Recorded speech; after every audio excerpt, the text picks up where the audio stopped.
हरे कृष्णा, राधे राधे। आप सभी का बहुत बहुत धन्यवाद मेरे चैनल पर आने के लिए। माघ महात्म कथा अध्याय 24 और 25। बोलिए श्री विष्णु भगवान की जय, माघ मास की जय। लोमश ऋषि बोले, हे द्विज, अब यमलोक में उस राजा की दुख देने वाली गति को सुनो। दारुण दुख से दुखी होने से वह राजा कभी मूर्छित होकर, कभी होश आने पर चित्त में संतोष करता हुआ पहले तो वह ताम्रिश नामक दारुण नरक में गया। अंतताम्रिश अति उग्र, महारौरव, कालसूत्र, अति घोर तापन तथा संत्रापन नामक नरकों में गया। फिर काकोल, कुड़मल, तलवार जैसे पत्तों वाले वन और पूतमित्रिका नामक के नरकों में गिरा। तत्पश्चात लोह शंकु मृज्जशी नरकों में डाला गया। मार्ग में शालमल्ली नदी तथा महाभयंकर दुर्गम मार्गों में पड़ा। विष्णु भगवान से द्वेष मात्र करने से वह 21 युग तक भयंकर और दारुण दुख भोगता रहा। यमराज की यातना भोग कर वह राजा नरक से निकला और हिमालय पर्वत पर बहुत बड़ा पिशाच हुआ। उस जंगल में जहाँ भोजन और जल का अभाव था, वह भूखा प्यासा इधर उधर फिरता रहा। फिर सब दिशाओं में घूमता हुआ वह भावी सतफल देने वाले प्लक्ष प्रश्रवण नामक जंगल में घुसा।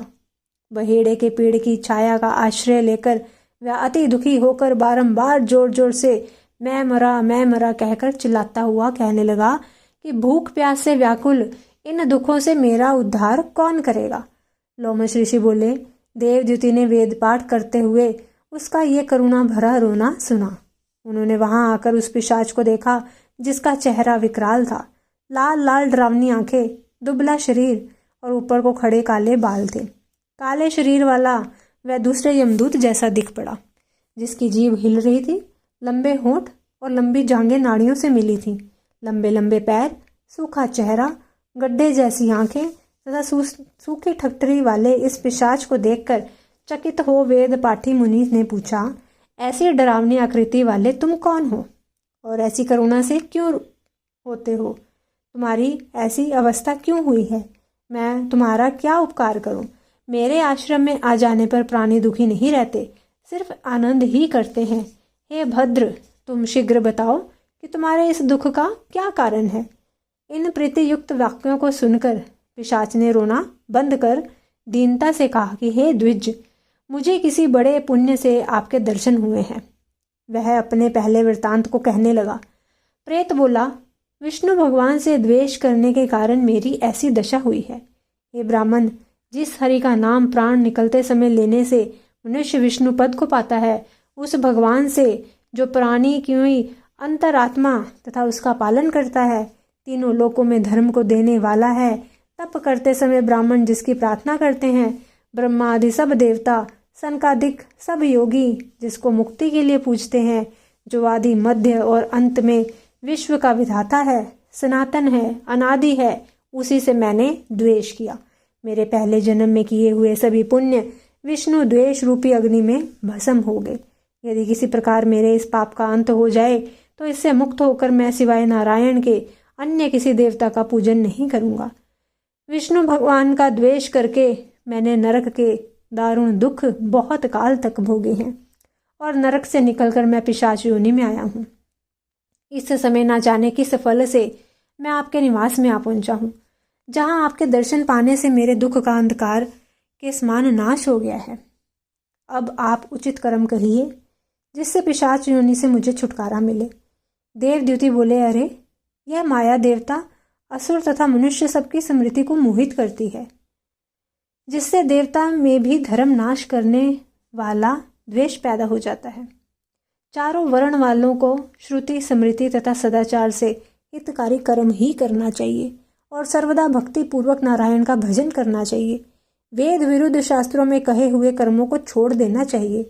अपनी बुद्धि से रचे हुए शास्त्रों से ठग लोग मूर्खों को ठगते हैं।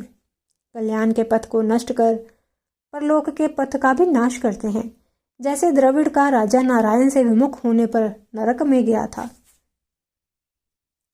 लोमश ऋषि बोले, ऐसा कहने पर मुनि ने पिशाच को सुमार्ग के वचन कहे। हे भद्र, माघ मास का विचार करके तुम प्रयाग में जाकर स्नान करो।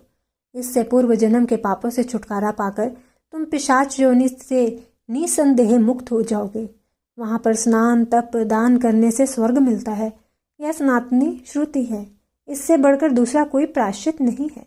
संसार में यह स्वर्ग तथा मोक्ष का खुला हुआ द्वार है। जिस प्रकार शरद का चंद्रमा चमकता है, उसी प्रकार प्रयाग के संगम में स्नान करने से मनुष्य पवित्र हो जाता है। इसके जल की एक बूंद का स्पर्श करने से केरल देश का ब्राह्मण भी मुक्त हो गया था। ऋषि के ऐसे वचन सुनकर पिशाच के मन में अत्यंत शांति उत्पन्न हुई। तत्पश्चात उसने दुख से छूटकर बड़ी प्रसन्नता एवं विनय पूर्वक मुनि से पूछा। अध्याय 25। पिशाच कहने लगा कि हे मुने, केरल देश का ब्राह्मण किस प्रकार मुक्त हुआ, सो वृतांत मुझे सुनाइए। तब देवद्युति कहने लगा कि हे पिशाच, केरल देश में वसु नाम वाला एक वेद तथा वेदांत का पारंगत ब्राह्मण रहता था। उसके बंधुओं ने उसकी भूमि छीन ली, जिससे वह अति निर्धन और दुखी होकर अपने जन्म भूमि त्याग कर देश देश में घूमता किसी व्याधि में ग्रस्त हो गया और अंत में क्षुधा से पीड़ित वह विंध्य पर्वत पर जाकर मृत्यु को प्राप्त हुआ। उसका कोई संबंधी ना होने के कारण उसकी उचित धर्मादिक क्रिया नहीं हुई और ना उसकी दाह क्रिया हो सकी। इस प्रकार क्रिया के लोप होने से निर्जन वन में पर्वत की गुफाओं में प्रेत होकर चिरकाल तक वास करता रहा। शीत ताप तथा भूख प्यास से पीड़ित वह पिशाच हाहाकार करते रोता हुआ वायु के रूप में इधर उधर घूमता फिरता था। उसे कहीं भी सुख शांति नहीं मिली और वह अपने कर्म फल को भोगता रहा। जो लोग हवन गोविंद का पूजन आत्म विद्या का अभ्यास नहीं करते तथा प्रमुख तीर्थों से विमुख रहते हैं, जो दीन दुखियों को स्वर्ण वस्त्र तांबुल रत्न फल और जल नहीं देते, वे कर्महीन होते हैं। पाखंडी कुटिल चोर ठग तथा जो बाल वृद्ध और आतुर स्त्रियों पर निर्दयता करते हैं तथा उनका धन हरण करते हैं, वे अवश्य ही त्याग करने योग्य हैं।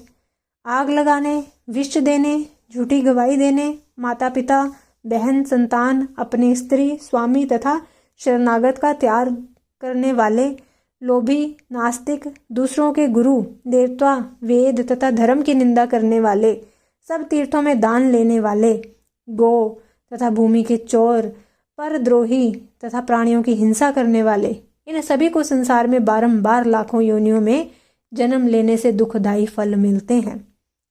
प्रेत राक्षस पिशाच तथा कुटिल चाल चलने वाले वृक्ष योनि में जन्म लेते हैं। इनको इस लोक तथा परलोक में लेश मात्र भी सुख प्राप्त नहीं होता। अतएव निषिद्ध कार्यों को छोड़कर धर्म यज्ञ दान व तप करना चाहिए तथा मंत्र देवता और गुरु की सेवा चारों वर्ण वालों को निरंतर करनी चाहिए। इस प्रकार धर्मोपदेश सुनकर केरल के ब्राह्मण ने उस पर्वत पर काफी समय व्यतीत करके एक दिन एक पथिक को, जो 2 गगरी में त्रिवेणी का जल लिए हुए आनंदपूर्वक जनार्दन भगवान के पुनीत श्लोक गाता जा रहा था, मार्ग रोक कर उसको अपना रूप दिखलाया और फिर उससे कहने लगा कि हे पथिक, तुम मुझसे डरो मत। मैं तुम्हारी गगरी में से थोड़ा सा जल चाहता हूँ। यदि तुम मुझे पानी नहीं पिलाओगे तो निश्चित ही तुम्हारे प्राण जाएंगे। देवद्युति बोले। प्रेत का ऐसा वचन सुनकर उस राहगीर ने आश्चर्य से पूछा, दुखों से दुखी दुर्बल मुरझाए हुए नगन शरीर मगर जीने के इच्छुक कुरूप भयानक नील वर्ण चंचल नेत्र वाले तुम कौन हो, जो पैरों से पृथ्वी का स्पर्श नहीं करते, तुम्हारी बाहें तथा उधर मांस रहित हैं। लोमश ऋषि बोले कि ऐसा वचन सुनकर प्रेत ने कहा कि हे धर्मनिष्ठ, मेरा ऐसा होने का कारण सुनो। मैं लोभी मलिन तथा क्रियाहीन था, सर्वदा दूसरों के अन्न से पनपता तथा अकेला मिठाई खाता था, कभी दूसरों के दुख से दुखी नहीं हुआ और ना 1 ग्रास की भिक्षा 4 ग्रास की पुष्कल और 4 पुष्कल का हंतकार दिया, ना कभी बलि वैश्वदेव यज्ञ किया, ना प्यासों को जल पिलाया। इतना ही नहीं, मैंने ना कभी पितरों का श्राद्ध व तर्पण किया और ना कभी देव पूजन किया। ब्राह्मणों को छाता जूता जल का पात्र पान और औषधि का दान भी नहीं दिया, ना कभी अतिथि सत्कार किया, ना अंधे वृद्ध अनाथ एवं दीनों को अन्न से संतुष्ट किया, ना कभी गौ ग्रास दिया और ना कभी किसी रोगी की सेवा करके रोग मुक्त किया और ना कभी अग्नि में हवन किया। व्यतिपात संक्रांति सूर्य या चंद्र ग्रहण अन्य पर्वों तथा कार्तिक मास की मुख्य तिथियां पितृपक्ष तथा माघ आदि की मनवादी तिथियों में ब्राह्मणों को कुछ भी दान नहीं दिया। कार्तिक मास में मैंने तिल तेल सहित दीप दान एवं माघ मास के रूप सौभाग्य तथा काम देने वाला स्नान भी कभी नहीं किया। ना माघ पोष में ब्राह्मणों को स्नान करने से सर्दी लगने पर उनको अग्नि से कभी तपाया, ना बैशाख ज्येष्ठ इत्यादि महीनों में किसी को ठंडा जल पिलाया, ना पीपल तथा बरगद के पेड़ लगाए, ना कभी किसी प्राणी को बंधन से छुड़ाया और ना कभी मृत्यु से डरने वाले किसी शरणागत की रक्षा की, ना 3 रात्रि तक उपवास करके मधुसूदन भगवान को तृप्त किया। हे द्विज, ना कभी मैंने कृच्छ अतिकृच्छ तप्त कृच्छ संतापन तथा चंद्रायन व्रत करके अपने शरीर को क्रश किया। हे ब्राह्मण, देखो, पूर्व जन्म के बड़े बड़े क्रूर कर्मों के कारण मेरी यह विचित्र गति हुई। इस पर्वत पर भेड़िया तथा व्याघ्रों द्वारा मारे गए पशुओं का मांस, तोते इत्यादि से खाए फल, नाना प्रकार के सुंदर सुगंधित रस भरे मुलायम मधुर खाने योग्य अनेक फल और फूल भी हैं। सर्वत्र स्रोतों तथा झरनों में स्वच्छ जल भी है। ये सभी पदार्थ सहज में मिल जाते हैं, परंतु देव की इच्छा ना होने से मैं कुछ भी ना खा सका और ना ही पी सका। सर्प की भांति केवल हवा भक्षण करके ही मैं जी रहा हूँ। बल बुद्धि मंत्र पुरुषार्थ पराक्रम तथा मित्रों की सहायता से मनुष्य सर्वदा अलभ्य वस्तु प्राप्त नहीं कर सकता। लाभ हानि सुख दुख विवाह जीवन मृत्यु भोग रोग तथा वियोग केवल भाग्य के ही कारण प्राप्त होते हैं।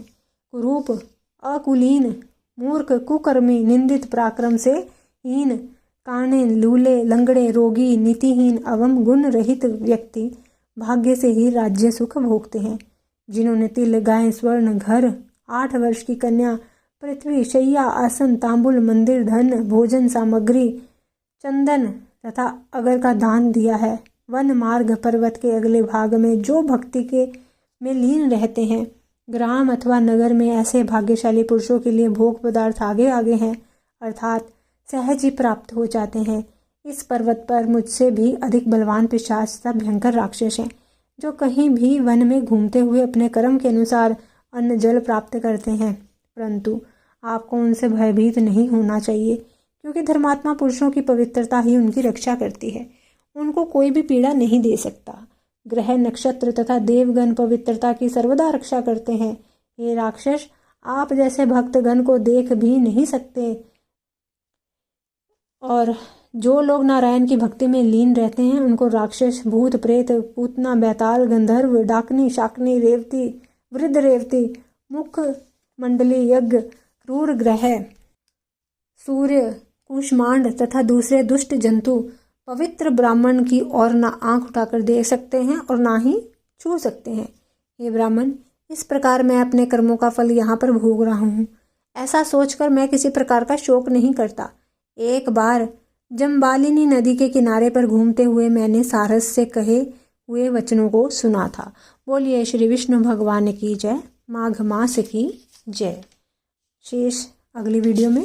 अगर आपको वीडियो अच्छी लगे तो कृपया वीडियो को लाइक कीजिएगा, शेयर कीजिएगा, और अगर मेरे चैनल पर नए हैं तो मेरे चैनल को सब्सक्राइब कर लीजिएगा और साथ ही बेल आइकन को भी प्रेस कर दीजिएगा, ताकि हर वीडियो की नोटिफिकेशन आपको मिलती रहे, और एक कमेंट ज़रूर कीजिएगा। मिलती हूँ अपनी अगली वीडियो के साथ, तब तक के लिए सभी को हरे कृष्णा, राधे राधे।